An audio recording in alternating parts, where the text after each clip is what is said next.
সুপ্রিয় দর্শক, আমি আফজাল হোসেন স্বাগত জানাচ্ছি সম্পাদকীয়তে। দেশের স্থিতিশীলতার স্বার্থে বিএনপির সঙ্গে মিলেমিশে কাজ করার প্রত্যয় জানিয়েছেন জামায়াত ইসলামের আমির ডাক্তার শফিকুর রহমান। বিএনপির পক্ষ থেকে ইতিবাচক সাড়া পাওয়ার ইঙ্গিত দিয়ে তিনি বলেন, তারেক রহমান সহ দলটির নেতারা একই আকাঙ্ক্ষা ব্যক্ত করেছেন। তবে ঐক্যের বার্তার বিপরীতে জামাত নেতৃত্বাধীন 10 দলীয় জোটে আসন বন্টন নিয়ে শুরু হয়েছে চরম অস্বস্তি। 300 আসনে 600 প্রার্থীর মনোনয়ন জমা পড়ায় শরিকদের দর কষাকষি আর অবিশ্বাসের দোলাচল এখন তুঙ্গে। সমকালীন রাজনীতির নানা বিষয় নিয়ে আমাদের আজকের সম্পাদকীয় জাতীয় ঐক্য ও অবিশ্বাসের দোলাচল। আর এসব নিয়ে কথা বলতে আমাদের স্টুডিওতে উপস্থিত আছেন মাসুদ কামাল, সিনিয়র সাংবাদিক, এবং রেজাউল করিম রনি, সম্পাদক জবান। দর্শক, আপনারাও এই আলোচনায় অংশ নিতে পারেন, এজন্য আপনাদের ফোন করতে হবে টেলিভিশনে দেখার নম্বরে। এছাড়া ফেসবুকের মাধ্যমেও আপনাদের মন্তব্য পাঠাতে পারেন। আলোচনার শুরুতেই জানিয়ে দেব এখনকার প্রধান শিরোনামগুলো।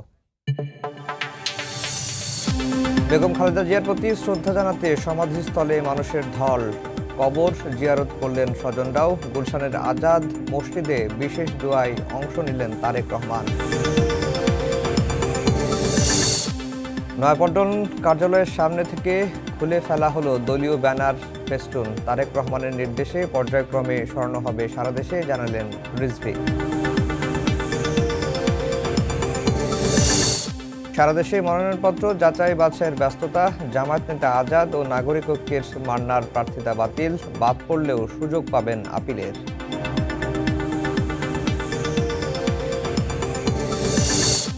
ওসমান হাদি হত্যার বিচার আদায়ে শনিবার থেকে মার্চ ফর ইনসাফ কর্মসূচির ডাক। সব দলের সঙ্গে বৈঠক করবে ইনকিলাব মঞ্চ।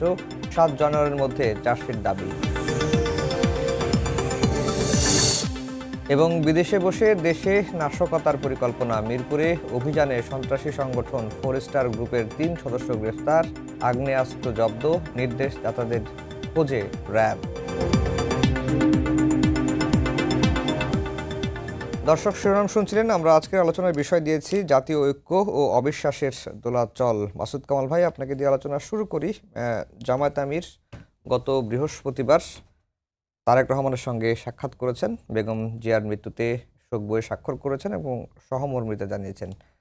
সেখান থেকে বের হয়ে গণমাধ্যমের সামনে তিনি কথা বলেছেন। তিনি বলেছেন যে অতীতে বিএনপির সঙ্গে তারা একসাথে ছিলেন, ভবিষ্যতেও কাজ করবেন এবং নির্বাচনটা হয়ে গেলে সরকার গঠনের আগে তারা আবার বসে মিলেমিশে কিভাবে কাজ করা যায় সেই বিষয়টি নিয়ে তারা দেখবেন। আমার প্রশ্ন হচ্ছে যে 5 আগস্টের পরে জামায়াত বিএনপির যে সম্পর্ক, মানে একেবারে বিধ্বংসী মনোভাব একজন আরেকজনের উপরে, এই জায়গা থেকে আবারও কি তাদের যে অতীতের যে কি বলবো মৈত্রী বা বন্ধন, সেটি কি ভবিষ্যতে আবার ফিরবে এমন বাস্তবতা আছে কিনা, বা এরকম সম্ভাবনা আছে কিনা, বা দেখেন কিনা? দেখেন, মানে আমরা আসলে কি চাই? আমরা কি চাই যে পুরা দেশে সবগুলি রাজনৈতিক দল এক হয়ে যাক? না, এটা তো আমরা চাই না, তাই না? এবং ওই চাওয়ার কোনো লাভও নাই, কিন্তু সুবিধাও নাই। তাহলে সবাই এক হয়ে গেল, ভাগ বাটোয়ারা তারা চলবে। একজনের সমালোচনা যদি না করে তাহলে কি করে বুঝবে যে আমি কাজটা ভুল করতেছি? অথবা কিভাবে তারা নিজেদের উপরে চাপ অনুভব করবে যে কাজটা আমার করা ঠিক হচ্ছে না, তাই না? কাজে আমরা তো চাই না এটা সবাই এক হয়ে যায়। যেমন আওয়ামী লীগের সঙ্গে জাতীয় পার্টি এক হয়ে গেছিল, দেশের কি তাতে বিশাল উন্নতি হয়ে গেছে না ক্ষতি হয়েছে? বলেন, ওরকম তো আমরা চাই না। তো এখন যেটা হচ্ছে, এটা ওনারা যে কথাগুলো বলেছেন যে আমরা একটা মানে ঐক্যের রাজনীতি করতে চাই, বিভেদের রাজনীতি, এটা ইতিবাচক মানে এটা ভালো, এরকম মনোভাব থাকাটা ভালো। আমরা অবশ্যই চাই যে দুই দলের দুইটা আলাদা আদর্শ নিয়ে দুই দল দুইভাবে রাজনীতি করবে, দুইভাবে চিন্তা করবে, এবং তাদের মধ্যে আদর্শিক বিভেদ তৈরি হবে, এটা কোনো সমস্যা নাই। আদর্শিক বিভেদ কমাতে বিতর্ক হবে, এটাও কোনো সমস্যা নাই।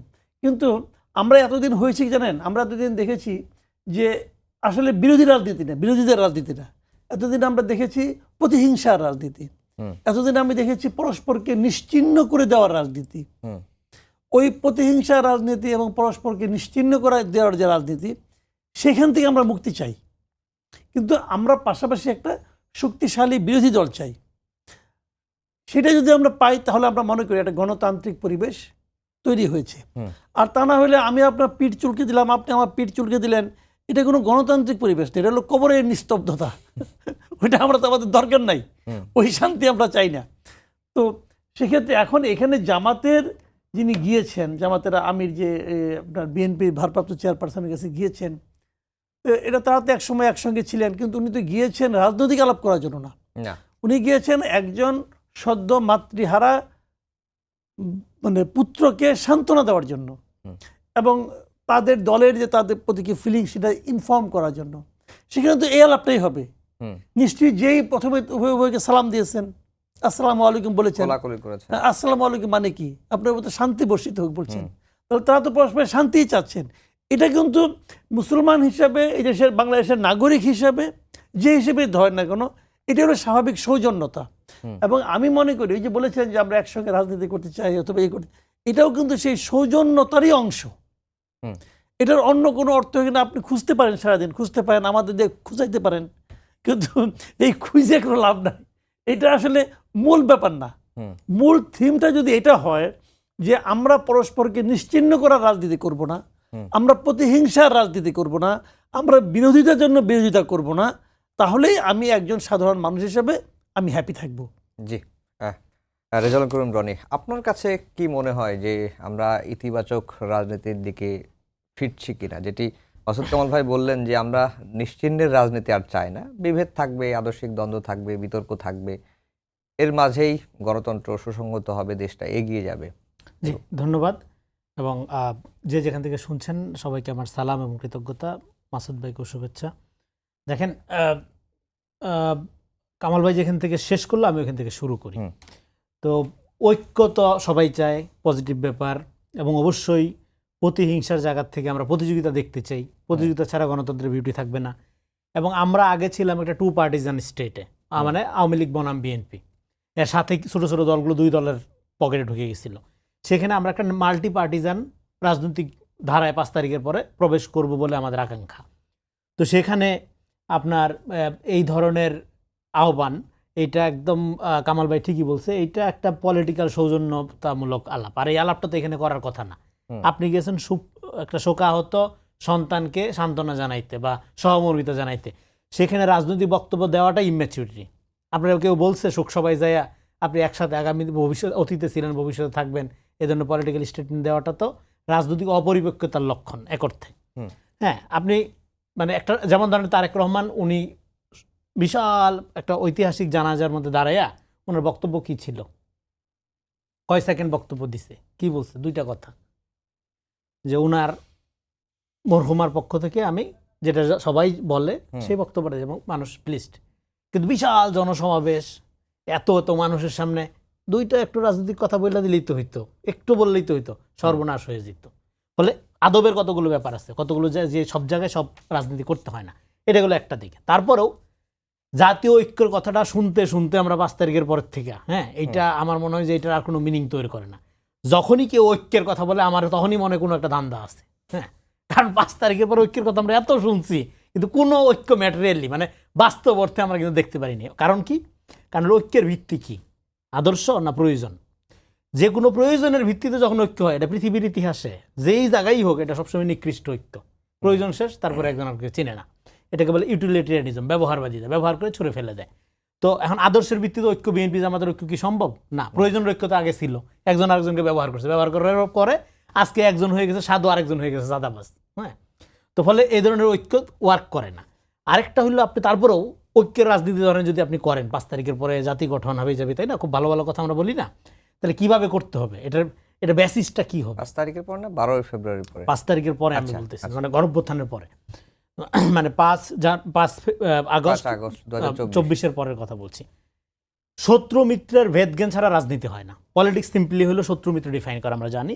তো এখন আপনি যখন জাতীয় ঐক্যের কথা বলছেন, তাহলে এটা যদি রিয়েলি করতে হয়, তাহলে কি করতে হবে? আপনার করতে হবে যে রাজনৈতিক পরিসরে শত্রু মিত্র ক্রিয়েট হয় বা সৃষ্টি হয়, সেই পরিসরটাকে দূর করতে হবে বা দুর্বল করতে হবে।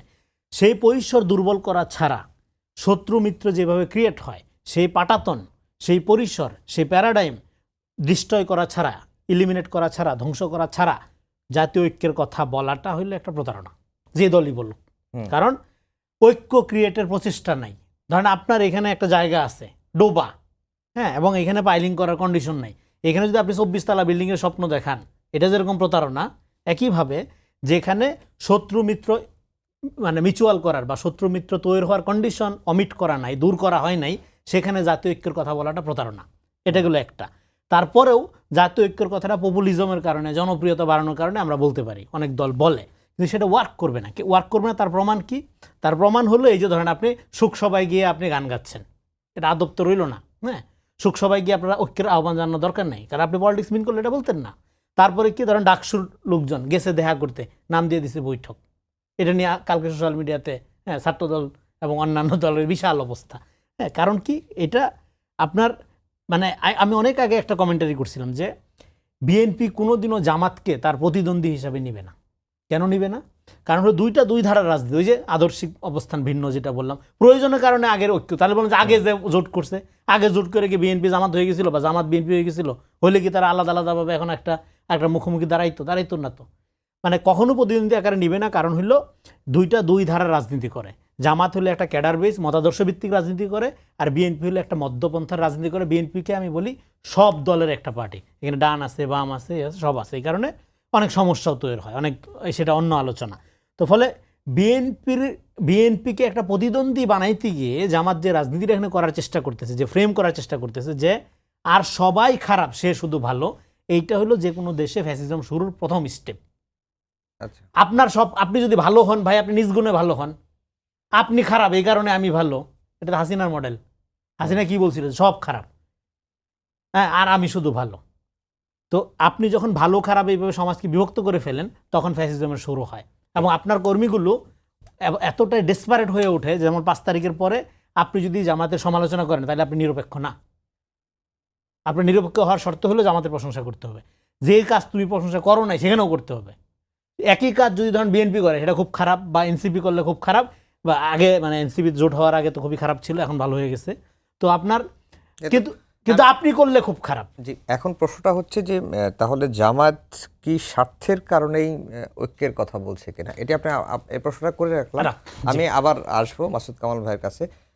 মাসুদ কামাল ভাই, যেটি রনি ভাই বলছিলেন যে বিএনপি কখনোই জামাতকে তাদের প্রতিদ্বন্দ্বী মনে করে না, আর যেটি তাকে প্রশ্ন করলাম এখন, যে স্বার্থের কারণে যদি কোনো ঐক্য হয় সেটি হচ্ছে নিকৃষ্ট ঐক্য। তাহলে বিএনপি জাতীয় সরকারের কথা বলছে, জামাতও জাতীয় সরকারের কথা বলছে, এর মধ্যে কি একটা স্বার্থের ঐক্যের কোনো মানে আভাস মিলছে কিনা? না, জাতীয় ঐক্য মানে কি? জাতীয় ঐক্য মানে দেখেন, এটা খুব ইন্টারেস্টিং। কিন্তু জাতি আসলে কারা? জাতি বলতে সব দল, সব দল না। এখন বিএনপি যদি বলে যে আমার সঙ্গে যারা আছে তাদের নিয়ে ঐক্য করাটাই জাতীয় ঐক্য, তারা তো তাই বলছে আসলে। জামাত যখন জাতীয় ঐক্যের কথা বলে, তাদের সেই ঐক্যে কি জুনায়েদ সাকি আছে? জুনায়েদ সাকি কি ওনাদের যে জাতি, সেই জাতির মধ্যে আছে? নাই রে ভাই। আবার বিএনপি যখন ঐক্যের কথা বলে, তাদের সেই ঐক্যে কি মামুনুল হক আছে? থাকলে তো মামুনুল হক এখানে আসতো, তাকে তো দেয় নাই তারা। কাজে এই জাতীয় ঐক্য যখন বলে, তখন কিন্তু আমার লোকগুলিকে নিয়ে ঐক্যটাই জাতীয় ঐক্য। আচ্ছা, আপনি জাতীয় ঐক্য কথা বলেন, এখানে কি আওয়ামী লীগ আছে? আওয়ামী লীগ কি জাতির অংশ না? দুষ্ট অংশ মানলাম, দুষ্ট, খুব দুষ্ট, কিন্তু সে কি জাতির অংশ কিনা সেটা বলেন আপনি। তাহলে জাতীয় ঐক্য শব্দটাই আসলে একটা মন ভুলানো কথা। আসলে এটা জাতীয় ঐক্য না, আমাদের বন্ধু বান্ধব নিয়ে ঐক্য। এটা হলো গিয়ে ঐক্য, এটাই কিন্তু তারা জাতীয় ঐক্য হিসেবে ডিফাইন করতেছে। সবাই মিলেই যদি দেশটাকে সামনের দিকে এগিয়ে নেওয়ার কথা বলছেন, যে সবাই ভাই, মূল কথাটা আমি বলি আপনাকে। মূল কথা হলো জানেন, এই জন্য যে একাধিক দল, একাধিক রাজনৈতিক দল, একাধিক প্রতীক, এই জন্যই তো আলাদা আলাদাভাবে তারা চিন্তা করবে। বাট প্রশ্নটা হলো কি, ওই যে যেটা বললাম, যে বিরোধী দল থাকবে, বিরোধী দল বিরোধিতা করবে, সব কাজে বিরোধিতা করবে না। মানে এই দুইটা দল মনে করেন, দুই দলের কোনো কিছুই কি মিল নাই? আছে তো ভাই। তখন আমি একটা কাজ করবো, একটা সিদ্ধান্ত নিব, এখন ইন্ডিয়ার সঙ্গে আমার সম্পর্কটা কি হবে, একটা সিদ্ধান্ত নিলাম। এখন এই সিদ্ধান্তটা সরকার নিল, যেটা যে সরকারি হোক, আমি সরকারের নাম বলতে চাই, যে সরকারি হোক, সরকার একটা সিদ্ধান্ত নিল যে আমি এটা করতে চাই। এখন যদি এই সিদ্ধান্তটা বিরোধী দলের সঙ্গে মিলে যায়, তাও কি তার বিরোধিতা করতে হবে? এই যে তাও যদি সে বিরোধিতা করে, তখন বুঝতে হবে সে বিরোধিতার জন্য বিরোধিতা করতেছে। তাকে তার সিদ্ধান্ত হইল যা কিছু করুক আমি না করব, এই সিদ্ধান্ত নিয়ে সে মাঠে নামছে। ওই জায়গাটা আমরা চাই না। ভাই আপনি আপনার মতো বলেন, সে তার মতো বলুক। আপনি যদি তার সিদ্ধান্ত নেওয়ার আগেই আপনার কথাটা বলেন, তাহলে বরং তার লাভ হবে। সে আপনার কথাটা মাথায় নিয়েই তার সিদ্ধান্তটাকে সে মডিফাই করতে পারবে, কোনো প্রবলেম তো না ভাই। মূল লক্ষ্য তো একটাই, দেশটাকে উন্নত করা, দেশের জাতিকে একটা স্বস্তি দেওয়া, মূল লক্ষ্য তো এইটা, তাই না? পরস্পরের সঙ্গে প্রতিদ্বন্দ্বিতা না কিন্তু। তো এই যে আপনি মানে আমাদের এখানে কি হয়েছে, একটা উন্নয়ন কর্মকাণ্ড হয়েছে, একটা বড় একটা কাজ হচ্ছে, ওই দিন বিরোধী দল হরতাল ডেকে বসে রয়েছে, হয়েছে না এই দেশে? হয়েছে। তো সেইটা হলো কি, ওটা হলো কেবল বিরোধিতা, যে আমি পণ করেছি, তুমি যা কিছুই বলো আমি বিরোধিতা করব, ওইটা আমরা চাই না। এখন এরা যদি জাতীয় ঐক্য বলতে ওই জিনিসটা বুঝায় যে যে আমি যাই, উনি যাই বলুক না কেন, উনি আমার দল কয় না, উনি যা কথাই বলুক না কেন, যদি ওই কথাটা আমার কাছেও গ্রহণযোগ্য হয় আমরা এটাকে সাপোর্ট করব, অথবা আমি যদি সরকারে থাকি আমি ওটাকে গ্রহণ করব। নট নেসেসারিলি যে আমারই আগে মনে পড়তে হবে। আপনি বলতেই পারেন আপনার কথা পছন্দ হয়েছে আমার, আমি নিয়ে নেব আপনার কথাটা, কোনো প্রবলেম তো নাই। কারণ আপনি যদি মনে করেন আমাকে ভুল প্রমাণিত করার জন্য বলেন, তাইলে হলো একটা, আর আপনি দেখতেছেন যে আমি এটা ভুল করতেছি, আমাকে ধরাই দেওয়া, এটা হলো আরেকটা। তো এই যে অবস্থানটা, এটাকে আমরা অ্যাপ্রিসিয়েট করি। এখন তাহলে জামাত যে কাজটা করলো, এটাকে আপনি কীভাবে, একদম কি মূল্য দিবেন না? আমি মূল্য দেবো। আমি মূল্য দেবো কেন সেটা আমি বলি। ধরেন জামাতের সঙ্গে আর আমরা কি দেখে আসছি বেয়ার দিন, সরকারি দল এবং প্রধান বিরোধী দল, এদের টকিং টার্ম নাই। এটা তো আমরা দেখে আসছি, কথাই বলে না, পারলে তারা শেষ করে দেয়, এই তো ছিল মানসিকতাটা। তো এদের মধ্যে টকিং টার্মটা আছে। জামাতের আমির তো ওখানে গিয়েছেন, এবং আমি শিওর জামাতের এরকম কোনো ঘটনা ঘটলে বিএনপির চেয়ারপারসনও এখানে আসবেন। এই যে মানে আপনার একটা সামাজিকভাবে তাদেরকে পরস্পরকে গুরুত্ব দেওয়া, মানা, একসঙ্গে বসা, কথা বলা, এই যে প্র্যাকটিসটা, এটা চালু থাকুক না, সমস্যাটা কি? এটা তো আমি মনে করি এটার জন্য ভালো। জি, রেজাল্ট করেন রনি, যে প্রশ্নটা আমার কাছে করেছিল। দেখেন, এটা ডেফিনেটলি জাতীয় ঐক্য তো এমনিতে একটা আছে, সেটা হলো জাতীয় স্বার্থগুলোর ব্যাপারে। 5 তারিখের পরে আমরা বলছিলাম রাজনীতিটা 100% বিরোধিতার জায়গায়, যেখানে কামাল ভাই আলোচনা করতেছিলেন যে 100% বিরোধিতার জায়গায় রাজনীতি করার সুযোগ নেই। কিন্তু প্রবলেমটা হয় কি, আপনি তখনই খুশি থাকেন যখন আপনার স্বার্থটা হাসিল হয়। আপনার অবশ্যই একটা ট্রান্সপারেন্সি থাকতে হবে। যেমন ধরেন একই জিনিস, যেমন বিএনপির একটা লোক পোস্টার টানাইলে খুব খারাপ, ও সাদাবাজ, কিন্তু আপনার একটা লোক পোস্টার টানাইলে ভালো। এটা কিভাবে হয়? এই যে খারাপ, তো এটা খারাপ। যেমন আমি একটা ধন্যবাদ জানাইতে চাই আজকে বিএনপির অ্যাক্টিং চেয়ারপারসন, 15ই আগস্ট 2024 সালে একটা লাইভ টক শোতে আমি বলছিলাম যে এই পোস্টার লাগানো রাজনীতি থেকে বাংলাদেশের মানুষকে দয়া করে রেহাই দেন। হ্যাঁ, এবং সাদাবাজি যদি আপনি বন্ধ করতে চান, তার ফার্স্ট স্টেপ হলে পোস্টারিংটা বন্ধ করতে হবে। কেউ তো তোমার সালাম চায় না ভাই, তুমি কেন সালাম দাও? গাছপালার আগায় আগায় তোমার এই পোস্টার টানায় দরকার নাই তোমার সালামের। মানুষ যদি তোমাকে পছন্দ করে, তোমার ছবি পোস্টারে একদম গাছের আগায় লতায় পাতায় টানানোর দরকার নেই, তার মনের মধ্যে থাকবে। তুমি রাজনীতিটা করবা তুমি মানুষের দুয়ারে দুয়ারে গিয়া, গাছের আগায় কি তোমার? হ্যাঁ, তো পোস্টার তো দরকার নেই এখানে। এবং পোস্টারের এই যে আপনার ছয় লাভ করে ফেলে এবং এত পয়সা খরচ করার জন্য, হ্যাঁ, মানে মাইলকে মাইল পোস্টার টানানো, এই টাকাটা কোথা থেকে আসে? এই টাকাটা উৎপাদনের একটা প্রক্রিয়াই তো হইলো আপনার চাঁদার ক্ষেত্রগুলো দখল করতে হয়। নাহলে আমি রাজনীতি করবো, আমার চাঁদাবাজি করার দরকারটা কি? আমি যে কোনো একটা পেশায় থাকবো, তারপরে আমি যতখানি সরকারি জিনিসপত্র পাই এগুলো আমি সুন্দর মতো ডিস্ট্রিবিউট করে দেবো। রাজনীতি বলতে আমি যতটুকু স্বল্প জ্ঞানে এটাই তো বুঝি। তুমি যখন হাজার হাজার তোমার পোস্টার লাগাইতে হবে, প্রচুর মিছিল মিটিং বাইর করতে হবে, হাজার হাজার হুন্ডা লাগাই, তখনই তো চাঁদার ক্ষেত্রটা তৈরি হয়। তো সেই জায়গার থেকে আজকে আমি মনে করি যে উনি যে প্রস্তাবটা দিল যে সারা দেশে পর্যায়ক্রমে, হ্যাঁ, এটা আমি 1 বছর ধরে আমি ক্রমাগতভাবে বলে আসতেছি যে এখান থেকে জাতিকে রক্ষা করেন। এই ধরনের রাজনীতি আমরা দেখতে চাই। এখন এইটা ধরেন উনি মানে, কিন্তু এই পোস্টারের ইয়াটা বিএনপি লাগাইলেও খারাপ, সিপিবি করলেও খারাপ, বাসদ করলেও খারাপ, এনসিপি করলেও খারাপ, জামাত করলেও খারাপ। কিন্তু আপনি তো মনে করেন না এটা আমি করলে ভালো, অন্যরা করলে খারাপ, তখনই তো ভাই সমস্যাটা তৈরি হয়। তখনই তো এই জায়গাটা, এই যে টকিং টার্মসটা থাকে না। এবং 5 তারিখের পরে অবশ্যই রাজনীতিতে 100% বিরোধিতার জায়গায় যাওয়ার কোনো সুযোগ নাই। এবং আমি যেটা মনে করি জামাত এবং বিএনপির মধ্যে 100% এনিমিটি কোনোদিনও সম্ভব না। কারণ হইল তারা কমনলি ভিকটিম লম্বা সময় ধরে, ফলে তারা চাইলেও ধরেন যে লোকটা একসাথে জেল খাটছে বছরের পর বছর, তারা দুইটা মিছিল ধরার মুখোমুখি যখন আসে, দুজনের মুখোমুখি দাঁড়ায়, তারা কি করবে? তারা কি একজন একজনকে কোপ দিবে?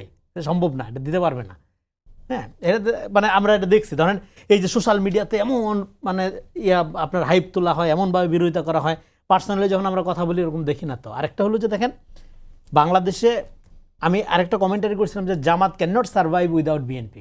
কেননা জামাত যে পলিটিক্সটা করে, এই পলিটিক্সটার ব্যাপারে অনেক মানুষের অনাস্থা আছে, কারণ তারা পজিশন খুব দ্রুত সুইচ করে।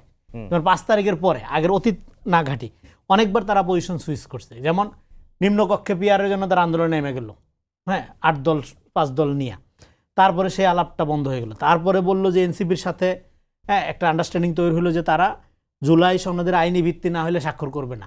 রাতেও মিটিং, সকালে বৃষ্টির মধ্যে ছাতা ধরে যায় হাজির, সাইন করতে চলে গেছে।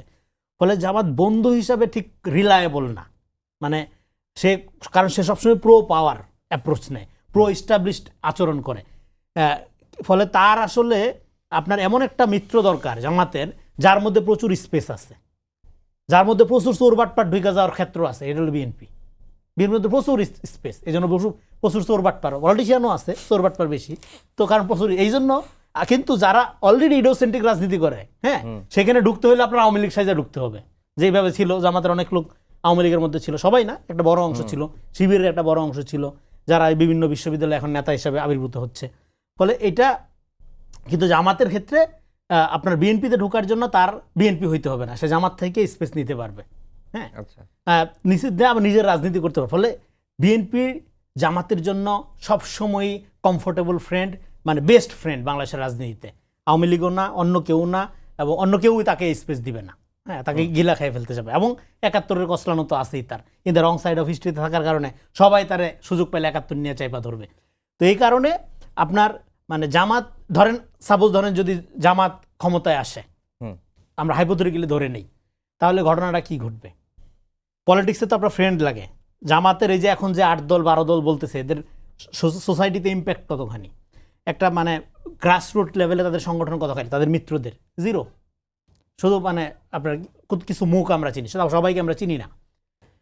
কিন্তু পলিটিক্সে তো আপনার মিত্র লাগে। ধরেন আপনি জামাত গভর্নমেন্ট ফর্ম করলো তাদের মতো করে, হ্যাঁ, নানা মেকানিজম যাই হোক, বা জনগণ পপুলার ভোটে, তার মিত্র কে? তার শত্রু ধরেন বিএনপি, তার শত্রু enter cultural agency, cultural establishment, হ্যাঁ, mainstream media, India, BNP, Awami League, America, সবাই। যদিও সবাই বলবে যে হ্যাঁ ঠিক আছে, তাল দিতে পারে অনেকে। তো তাহলে এরকম তো জামাত তো এমনিতে এক ঘরে হওয়া একটা লোক, তার তো মিত্র দরকার। ফলে মিত্রের দিক থেকে বিএনপি অলওয়েজ বেস্ট মিত্র জামাতের। এটা জামাতের রাজনীতিবিদরা, মানে সোশ্যাল মিডিয়াতে যত যাই হোক, যারা রাজনীতি করে তারা এটা বুঝে যে বিএনপির সাথে একটা টকিং টার্মস যদি সে না রাখে, তাহলে সে যে কোনো সময় বিপদে পড়তে পারে। জি, মাসুদ কামাল ভাই, যেটি রনি ভাই অনেক কথাই বললেন, বিএনপি আসলে জামাতের জন্য বেস্ট বন্ধু বা মিত্র, তবে বন্ধু হিসেবে জামাত রিলায়েবল না। আপনার কাছে কি মনে হয়? না, এটা আসলে ওই প্রসঙ্গটা এখন আসছে না এই কারণে যে জামাতের তো এখন বিএনপির মতো বন্ধু দরকার নাই। আচ্ছা, যে সে নিজে ক্ষমতা নিতেছে। হ্যাঁ, আপনি দেখেন যখন আমরা জোট করি, যখন পলিটিক্সে জোট হয়, নির্বাচনী জোট হয়, নির্বাচনের ঐক্য হয়, কে কার সঙ্গে জোট করে? যে নিজেই মানে আপনার ফার্স্ট আর সেকেন্ড কখন জোট হয় না কিন্তু, কারণ ফার্স্ট আর সেকেন্ড কে কেন জোট করবে? তাদের মধ্যে থেকে একজন তো ফার্স্ট হবে, তো সে জোট করবে কেন? জোট হবে কি থার্ড আর ফোর্থের, জোট হবে সেকেন্ড আর থার্ডের, অথবা সেকেন্ডের সঙ্গে ফোর্থের। মানে সেকেন্ড জোট করবে কেন? এই বর্তমানে যিনি ফার্স্ট হতে চাচ্ছেন তাকে টপকানোর জন্য, তাই না? এখন বিএনপি আর জামাত তো ফার্স্ট আর সেকেন্ড, এখানে জোট হওয়ার তো কোনো সুযোগই নেই। যেমন আওয়ামী লীগ কী করেছিল, জাতীয় পার্টির সঙ্গে জোট করছিল কেন? বিএনপি যাতে না আসতে পারে, বিএনপিকে ফেরানোর জন্য তারা আরেকটু শক্তি সঞ্চয় করছিল। এই তো এখন যার সঙ্গে জোট হচ্ছে সে কিন্তু নিঃসন্দেহে তার চেয়ে অনেক কম শক্তির, কিন্তু তাকে নিয়ে ওই সামান্য গ্যাপটুকু সে কভার করতে চায়। কাজে যতক্ষণ পর্যন্ত মার্কেটে আওয়ামী লীগ না আসতেছে ততক্ষণ পর্যন্ত বিএনপির সঙ্গে তো জামাতের জোট করার কোনো প্রয়োজনই নাই। আচ্ছা, জামাত তো এখন কারো সহকারী হতে চায় না, জামাত নিজেই এখন ড্রাইভিং সিটে যেয়ে বসতে চায়, এবং ড্রাইভিং সিটে বসার জন্য সে বাদ বাকি সবাইকে একত্র করতেছে, হরে ধরে একত্র করতেছে, হরে ধরে করতেছে না। আপনি দেখেন জামাতের সঙ্গে ইসলামী আন্দোলন আদর্শিক কোনো মিল আছে? আপনি এই চরমনাইয়ের পীর সাহেবের কমপক্ষে 10টা ভিডিও পাবেন যে জামাতকে সে ধুয়ে দিছে, কাফেরও বলছে। হ্যাঁ এটা কোনো ইসলামই না বলছে। তো তার সঙ্গে যে জামাত করতেছে, জামাত এক হিন্দু ভদ্রলোককে নিয়ে আসছে, হিন্দু ভদ্রলোককে শরিয়া আইন কায়েম করার জন্য আসতেছে। না, কেন আনতেছে? জামাত এখন হরে ধরে পাইকারি ভাবে যে যা বলুক। আখতারুজ্জামান সাহেবের কথা বললেন। হ্যাঁ আখতারুজ্জামান বলেন, সারা জীবন সে জামাতে গাইলিছে এবং তার গালিতে কোনো লিমিট ছাড়া গাইল, তার পর্যন্ত আনতেছে। মানে যে আসো আসো খেলে আসো, আমার দুয়ার খোলা। কালকে তিনি কি বলতেছে যে আওয়ামী লীগের লোকজন আসো, তাদেরকে আমরা দেখবো। মানে এইটা কেন ভাই? এটা আদর্শিক কারণে? নো, ওই স্টিয়ারিংটা মধ্যে আমি যে বসতে চাই, গাড়ি আমি চালাবো ভাই, এবং এই জন্য তুমি আমার যাও লোক দাও নানাভাবে। আপনি আমাকে বলেন অনেক উপজেলা পর্যায়ে আছে যেখানে নাকি আওয়ামী লীগের লিডারদেরকে জামাত মানে সাপোর্টের কি চাইলের বস্তা পর্যন্ত দিয়ে আসতেছে না। কেন? আওয়ামী লীগকে ভালোবাসা না রে ভাই, আওয়ামী লীগের ভোটটা পাইছে। আওয়ামী লীগ তো জামাতের কাছে গনিমতের মাল। নাকি বলছো এটা তো গনিমতের মাল রে ভাই, এটা আমি চাই। তো এখন বিষয়টা কিন্তু ওইখানে, তো এখানে জামাত সবার সঙ্গে নিয়ে যায়, কিন্তু জামাতে শেষে এসে একটা ভুল করে ফেলেছে, বিরাট ভুল করে ফেলেছে। এই ভুলটা হলো এনসিপিকে নিয়ে, তার বিরাট একটা ভুল হয়ে গেছে। আমি বলি কেন ভুলটা হয়েছে। ভুলটা হয়েছে এই কারণে, এই মুহূর্তে আওয়ামী লীগের যে কোনো একজন লোককে আপনি জিজ্ঞাসা, যারা আওয়ামী লীগের ভোটার যারা আছে, জিজ্ঞাসা করেন তো ভাই আপনাদের সবচেয়ে বড় শত্রুকে, এক দ্বিধায় সে নির্দ্বিধায় বলবে এনসিপি। কারণ এনসিপি তার ইয়েকে দলকে দিয়ে, তারা মনে করে আর কি, যেহেতু এনসিপি নিজেরা এই বিপ্লবী সিপাহসালা হিসেবে নিজেদেরকে দাবি করে, সেই দাবির কারণে বলে যে ওদের কারণেই তো আমাদের ক্ষমতা থেকে নামতে হয়েছে। ভাই এর চেয়ে বড় দুঃখ আর আছে পৃথিবীতে বলেন আপনি? এত সুন্দর ক্ষমতা ভোগ করতেছিলাম, এখন দেখি আমি নাই। এই দুঃখ সারা ভুলবে খুব সহজে, ভুলে না তোরে ভাই। তো তারা এরকম আনহ্যাপি। আবার এনসিপি মানে আপনার নানাভাবে এদেরকে ধরে পিটাইছে, তারপরে ক্ষমতা থেকে চলে আসার পরেও গোপালগঞ্জ তারা একটা স্বাধীন একটা জায়গা ছিল, সেখানে যে এনসিপি যে হাত দিছে, অনেক কিছু তো করছে ভাই, কিছু টর্চারের ঘটনা ঘটছে এখানে। তো এখন সেই এনসিপিকে যখন জামাত, ঠিক আছে জামাত আমাকে হেল্প করছে মানলাম, জামাতকে ভোট দেওয়ার কথা চিন্তাও করছিলাম, কিন্তু তারা তো এনসিপির মাধ্যমে তখন একত্র হয়ে গেছে। এই যে আওয়ামী লীগকে যে আপনার মনে করেন প্রশাসনিক আদেশে যে স্থগিত করা হয়েছে তাদের কার্যক্রম, এটার পিছনে কে ছিল? মূলত দৃশ্যত ছিল হাসনাত আবদুল্লাহ এবং এনসিপি। এখন তো বোঝা গেছে এই এনসিপি আসলে জামাতেরই একটা বি টিম, সি টিম, কিছু একটা টিম, এটা তো ক্লিয়ার হয়ে গেছে। তার মানে জামাতই করছে। দেন এইটা যে প্রমাণ হলো, এই প্রমাণ হওয়াটা আওয়ামী লীগের ওই লোকগুলোর জন্য বেদনাদায়ক। ওটা এনসিপি নিয়ে আসলে জামাত ভুল করছে, লাভের লাভ কিছু হয় নাই। জি রনি ভাই, যেটি মাসুদ কামাল ভাই বললেন যে এনসিপিকে নিয়ে মানে জামাতের নেতৃত্বে, যদি ওরা অনেকে বলে না যে জামাতের নেতৃত্বে এটি চরমরায় মানে না, যে এনসিপিকে নিয়ে বড় ভুল করেছে জামাত জোটে নিয়ে। আর এদিকে আবার চরমনায়ের দল ইসলামী আন্দোলন বাংলাদেশ এবং জামাতের মধ্যে আসন সমঝোতা নিয়ে বেশ টানাপোড়েন চলছে। জামায়াত ইসলামী আন্দোলনকে 31টি আসন এখন পর্যন্ত ছাড় দিয়েছে বা দিতে চায়, আর ইসলামী আন্দোলন বাংলাদেশ তারা অন্তত 75টি আসন চায়। সব মিলিয়ে কোন দিকে যাচ্ছে এই জোটটা? আসন বন্টন নিয়ে স্পষ্ট অবিশ্বাসের দোলাচল একেদের মধ্যে। মানে জামাতের আসন বন্টনের কথাটা না শুনতে খুব হাস্যকর লাগে। মানে আপনার গোলায় দান থাকলে না মুঠের দিবেন আপনি। হ্যাঁ, মানে আপনি যে 31 আসনের কথা বলেন বা 75 আসনের কথা বলেন, মানে আর কিছু বললাম না। যাই হোক, আপনার প্রশ্নে ফিরি। দেখেন, এটা কামাল ভাইয়ের সাথে আমি একমত। এইটা স্ট্র্যাটেজিক্যালি জামাত একটা মিস্টেক করছে এনসিপিকে জোটে নিয়ে, কিন্তু এটা একদমই ভালো একটা পয়েন্ট কামাল ভাই এখানে তুলে ধরছে। কিন্তু জামাতের এটা কেন করতে হইল? জামাতের মাথায় কি এই হিসাব ছিল না? এই যে চালের বস্তা পাঠাই দিচ্ছে এত, হ্যাঁ, মাছ মাংস শীতের সবজি, হ্যাঁ, তারপরে যে এই ক্ষতিটা হবে এটা জানতো না জামাত? জামাত এত স্টুপিড পলিটিক্যাল পার্টি না, খুব স্মার্ট। তারা এই ক্ষতিটা কেন স্বীকার করছে জানেন? ক্ষতিটা এই কারণে স্বীকার করছে যে তাদের যেহেতু একটা কলঙ্ক আছে 71, সেই কলঙ্কটাকে যে কোনো মূল্যে তারা বাইপাস করতে চায়। এবং কলঙ্ক বাইপাস করার দুইটা ওয়ে থাকে। আপনি যদি in the wrong side of history থাকেন, শুধুমাত্র দুইটা পদ্ধতিতে ফেরা যায় রাজনীতিতে। এক হলো নিঃশর্তভাবে ক্ষমা চেয়া এবং ক্ষমা এবং বিচারের মধ্য দিয়া ক্ষতিপূরণ আদায় করে হইয়া, আর হইল যে ইভেন্ট আপনাকে পিছনে ফেলাই দিছে, মানে যে আপনাকে বিরোধী বানাই দিছে বা আপনাকে পরাজিত করছে, তার চেয়ে বড় একটা ঘটনা বা ইভেন্ট ঘটাইয়া নিজেকে বিজয়ী করা। হয় 71-এর চেয়ে বড় একটা ইভেন্ট ঘটাইতে হবে, একটা বিপ্লব করতে হবে জামাত ইসলামকে, যেখান থেকে তার নিজের ইতিহাস সে শুরু করবে, অথবা তাকে 71-এর প্রশ্নে ক্ষমা মুখে মুখে চাওয়া না, তাকে ক্ষতিপূরণ দেওয়ার মধ্য দিয়ে উদ্যোগ নিতে হবে একদম ডোর টু ডোর, যেটা মিনিং ক্রিয়েট করবে যে সে রিয়েলি এই ক্ষমাটা মিন করে। এটা র্যাটরিক্স না, মুখের বয়ানা হইলে হবে না। হ্যাঁ, তো মানে যে ভুক্তভোগী তাকে এটা আপনার ক্ষতিপূরণ আদায়ের মধ্যে দিয়ে ক্ষমার প্রক্রিয়া আছে, এগুলো নিয়ে সারা দুনিয়াতে অনেক কাজ টাজ হয়েছে। তো ফলে এই দুইটা প্রক্রিয়া ছাড়া আপনার, কারণ যে দেশটার ক্রিয়েশনের আপনি বিরুদ্ধে ছিলেন, এখন আপনি তার ক্ষমতায় যেতে চান, লোকটা আপনি যতই ভালো, আমি জামাতের কোনো সমালোচনা এই ধরনের আমি করছি না, আমি ধরেন একটা সাধারণ নাগরিক, এটা খটকা লাগবে, কারণ ন্যাশনাল হিস্ট্রি এই পরম্পরাটা মানুষ ভুলবে না, এটা জেনারেশন টু জেনারেশন গল্পের মধ্য দিয়ে মানুষ এইভাবে বলে। কারণ আপনি মানে জাতি ক্রিয়েট করা, এটা মুখের কথা না ভাইয়া, এটা আর কোনোদিন পৃথিবীতে ফেরত আসবে না এই ঘটনা। তো ফলে ওই সময় যেহেতু আপনি একটা রং সাইডে চলে গেছিলেন, ফলে এইখানে আপনার জন্য রাজনীতি করা ডিফিকাল্ট, কারণ আপনার ট্রাস্টটাও কখনো অর্জন হবে না, মানুষ আপনাকে ট্রাস্ট করে, আপনি যতই চাইলের বস্তা পাঠান অসুবিধা নেই, চাইল খাইয়া ভাত খাইয়া বুল্লা যাবে। তো ফলে এই জন্য তার এই গণ অভ্যুত্থানের সেই যে ক্রেডিটটা দাবি করতেছিল, যেমন 24-এর একমাত্র সে আপনার ঠিকাদার আর সব হইল বাটপার, এরকম একটা ন্যারেশন তৈরি হয়ে গেল না, যে 24-এর আর কেউ অভ্যুত্থান ধারণ করে না, আর কেউ সংস্কার চায় না, আর কেউ এটা চায় না, সে একমাত্র চায়। এই জায়গাটা ক্যাপচার করার জন্য এনসিপিকে তার দরকার ছিল, এটা হলো তার লাভের লাভ। কিন্তু এটা হবে না, কেন হবে না? 71-এর ক্ষেত্রে 71 একটা জনযুদ্ধ ছিল, আওয়ামী লীগ ডেফিনেটলি আওয়ামী লীগের নেতৃত্বে যুদ্ধ হয়েছে, শেখ মুজিব মহান নেতা 71-এর আগে পরে, সেটা আমরা জানি। কিন্তু এটা যখন আওয়ামী লীগ এটা তার দলীয় বয়ান বানায় ফেললো, মানুষ কিন্তু এখান থেকে আস্থা হারাই ফেলছে।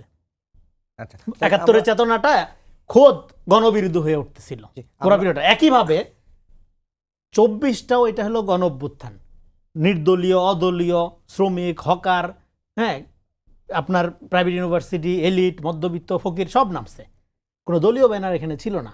ফলে এটাকে আপনি যখন একটা দলীয় বয়ানের মধ্য দিয়ে আইনা আপনি নিজে একমাত্র জুলাইয়ের ক্রেডিট দাতা, হ্যাঁ, মানে ক্রেডিট দাবিকারী, আর বাকিগুলো এটা ইয়ানা একটা কাউমি মডেল, এটাও মানুষ বিশ্বাস করবে না এবং এটা পরাজিত হবে। একেবারে শেষের দিকে চলে আসছি, তো ফলে এখানে শেষ করে এই পয়েন্টটা বলে, ফলে এদিক থেকে এনসিপির জন্য এটা দুই দিক থেকে এটা ডিজাস্টার হয়েছে। এক হলো জামাতের দিক থেকে, কামাল ভাই যেটা বললো এটা একটা পয়েন্ট, আমি যেটা যোগ করলাম এটাও আরেকটা পয়েন্ট, এটাও সফল হবে না, এটা তারা চেষ্টা করবে, হ্যাঁ, এটা ওভারটার্ম করার 71-এর সাথে, এটা হবে না। আর মাঝখান থেকে ক্ষতিগ্রস্ত হয়েছে এনসিপি।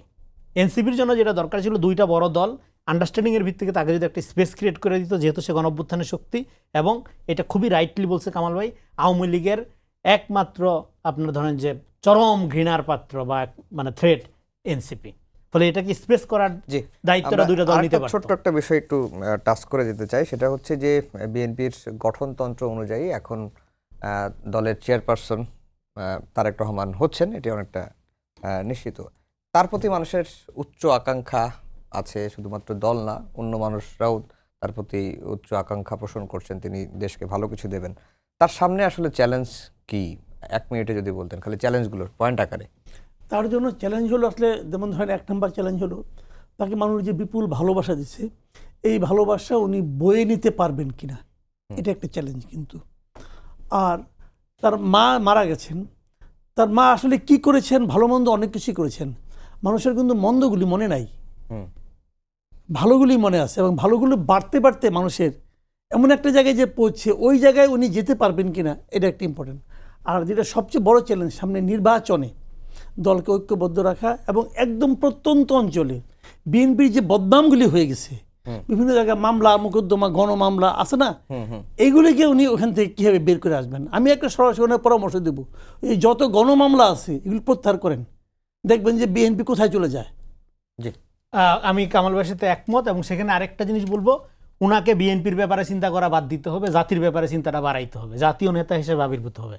যে যত কথাই বলুক, এই মুহূর্তে বাংলাদেশে তারেক রহমানকে এত বেশি দরকার, কারণ এখানে আমরা কোনোরকম কোনো ইডিওসেন্ট্রিক মতাদর্শ ভিত্তিক চরমপন্থা দেখতে চাই না, আমরা একটা মধ্যপন্থা রাজনীতি দেখতে চাই, নাগরিক ভিত্তিক রাজনীতি দেখতে চাই। সেই রাজনীতির জন্য আপনার সিদ্ধান্ত নিতে হবে ওনাকে, যে বিএনপির প্রতিনিধিত্ব কে করবে, ওই লোকাল বাটপার চাঁদাবাজটা নাকি তারেক রহমান। তারেক রহমান যদি বিএনপির প্রতিনিধিত্ব করে, উনি জনগণের যে বিপুল ভালোবাসা এবং বিপুল আকাঙ্ক্ষার মধ্য দিয়ে উনি এসছে, এবং সেই আকাঙ্ক্ষাটা ওনার পক্ষেও একা পূরণ করা সম্ভব না। সেই আকাঙ্ক্ষা পূরণের জন্য জনগণকে ওনার সাথে নিতে হবে, নট নেতাকর্মী। বিএনপি অনেক বড় দল, হ্যাঁ, এত বড় দল দরকার নেই অনেক সময়, হ্যাঁ, ফলে জনগণকে ওনার সাথে নেওয়ার যে প্রক্রিয়াটা, এটা ওনার শুরু করতে হবে। মানে ক্ষমতার সাথে জনগণের সম্পর্ক স্থাপনিত কাজ, হ্যাঁ, সেক্ষেত্রে দল অনেক সময় প্রতিবন্ধক হয়। আচ্ছা। হ্যাঁ, এইটাকে কাটায় ওঠার প্রক্রিয়া, এবং ওনাকে যেটা করতে হবে, একটা নেতা কিন্তু কিছুই না, একজন নেতা বলে আবেগ, ইমপ্রেশন, তাকে কাজ করতে হবে তার অ্যাসোসিয়েশনের মধ্যে দিয়ে, তাকে একটা রাইট অ্যাসোসিয়েশন যারা তাকে রিপ্রেজেন্ট করবে ওইটা ওনাকে খুবই গুরুত্ব দিয়ে ঠিক করতে পারতে হবে যে উনার স্পিরিট ধরেন খুব সুন্দর, উনি ভালো চায়। যেমন সারা দেশে পোস্টার, আমি এত খুশি হয়েছি একেবারে পোস্টার সময় সরানোর শেষ। এই দাবিটা দেওয়াতে, এতে অনেক সমস্যার সমাধান হবে। মাসুদ কামাল ভাই, রেজাউল কিন্তু করিম, রনি, এটা ওনাকে আপনাদের করতে হবে দুজনকেই আন্তরিকভাবে। ধন্যবাদ জানিয়ে শেষ করছি। আমাদের আজকের সম্পাদকীয় আগামীকাল আবারও দেখা হবে একই সময়ে। শুভরাত্রি।